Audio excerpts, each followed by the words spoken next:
అందరికీ హాయ్ అండి, welcome to Prithvi tarot. ఈ గ్రహణం రోజున మీ పర్సన్ ఎనర్జీస్ ఎలా ఉన్నాయి, మీ పర్సన్ మిమ్మల్ని మిస్ అవుతున్నారా అన్న టాపిక్ పైన చూద్దామండి. మీ పర్సన్ మీరు చాలా సబార్డినేట్ పర్సన్, అంటే అన్ని విధాల సమృద్ధిగా, అది వ్యక్తిత్వం పరంగానే కానివ్వండి, డబ్బు పరంగానే కానివ్వండి, అన్ని సమృద్ధిగా ఉన్న వ్యక్తి అని అనుకుంటున్నారు. మీరు సింగిల్గా ఉండడానికి ఇష్టపడుతున్నారు అని అనుకుంటున్నారు.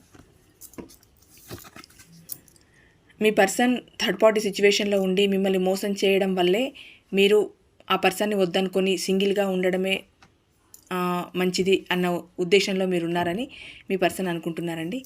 ఇక్కడ పాస్ట్ గురించి చాలా రిగ్రెట్గా ఫీల్ అవుతున్నారు. అంటే గతంలో తను చేసిన తప్పుల గురించి, మిమ్మల్ని పెట్టిన ఇబ్బందుల గురించి, మిమ్మల్ని అవాయిడ్ చేయడం కానీ, ఇగ్నోర్ చేయడం కానీ, థర్డ్ పార్టీ గురించి మిమ్మల్ని పక్కన పెట్టడం కానీ, ఏవైనా హార్డ్ వర్డ్స్ మీ యూజ్ చేయడం కానీ, ఇలాంటి వాటి గురించి ఎక్కువగా ఆలోచిస్తున్నారు. ఇక్కడ మీ పర్సన్ మిమ్మల్ని మిస్ అవుతున్నారా అని అంటే 100% మిస్ అవుతున్నారండి. చాలా రిగ్రెట్ ఫీల్ అవుతున్నారు.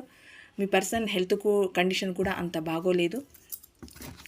ఇక్కడ వెయిట్ చేస్తున్నారండి. అంటే మళ్ళీ మీ లైఫ్లోకి రావాలన్న ఉద్దేశంతో మీ పర్సన్ వెయిట్ చేస్తున్నారు, ఆలోచిస్తున్నారు ఎక్కువగా. ఇక్కడ మీతో డైరెక్ట్ కమ్యూనికేషన్ చేస్తే బాగుంటుంది అనుకుంటున్నారు. కాకపోతే తన వ్యక్తిత్వాన్ని ఎక్కడ ఒక హై లెవెల్లో ఉంచుకునే మనిషి కనుక మీ పర్సన్ అదే లెవెల్లో ఆలోచిస్తున్నారు. ఎక్కడ నా వ్యక్తిత్వాన్ని నేను చంపుకోవాల్సి వస్తుందో, మళ్ళీ నా పర్సన్ దగ్గరికి పోయి నేను రియూనియన్ కోరుకున్నా, నీతో ఉంటానని అడిగినా కూడా ఎక్కడ నా వ్యక్తిత్వాన్ని ఇక్కడ నేను పణంగా పెట్టినట్టు అవుతుందో అని మళ్ళీ ఒక ఎంపరర్ ఎనర్జీలోనే ఫీల్ అవుతున్నారండి మీ పర్సన్.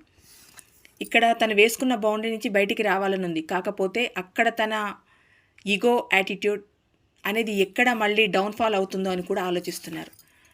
ఏదో అంటారు చూడండి, చింత చచ్చిన పులుపు చావదని. అలాంటి సిచ్యువేషన్లో మీ పర్సన్ ఒక థర్డ్ పార్టీ సిచ్యువేషన్లో వాళ్ళ చెప్పు చేతుల్లో ఉన్నారండి. అంటే నిర్ణయం తీసుకోవాలని ఉన్నా, తన ఈగో హర్ట్ అవుతుందని ఉన్నా కూడా అక్కడ పరిస్థితులు కూడా మీ పర్సన్కి సహకరించట్లేదు. ఆ థర్డ్ పార్టీ ఎవరైతే ఉన్నారో, ఈ థర్డ్ పార్టీ ఎవరైనా కావచ్చండి, ఎవరైతే ఉన్నారో మీ పర్సన్ని ఒక రకంగా వాళ్ళ చేతుల్లో గుప్పిట్లో పెట్టుకున్నట్టే ఉన్నారు. అందుకే ఏ నిర్ణయం తీసుకోలేకపోతున్నారు. తను వేసుకున్న బౌండరీస్ నుంచి బయటికి రావాలని ఉంది, ఎనర్జీస్ బాగానే ఉన్నాయి. ఈగో హర్ట్ అయినా రావాలని అనుకున్నా కూడా అక్కడ థర్డ్ పార్టీ సిచ్యువేషన్ నుండి రాలేకపోతున్నారు. ఇక్కడ మిమ్మల్ని మిస్ అవుతున్నారా అని అంటే మాత్రం 100% మిస్ అవుతున్నారండి. మీ గురించి డ్రీమ్స్ కూడా వస్తున్నాయి. మీ పర్సన్కి మీరు తప్ప ఎవరు కనిపించట్లేదు. మీరు తప్ప ఎవరు కనిపించకపోయినా కూడా థర్డ్ పార్టీ సిచ్యువేషన్లో ఉన్నారంటే ఇక్కడ మీరు థర్డ్ పార్టీ అయిపోయారు వాళ్ళ లైఫ్లో. వాళ్ళేమో ప్రయారిటీ అయిపోయారు, ఇక్కడ మీరు థర్డ్ పార్టీ అయిపోయారు. ఇదండి.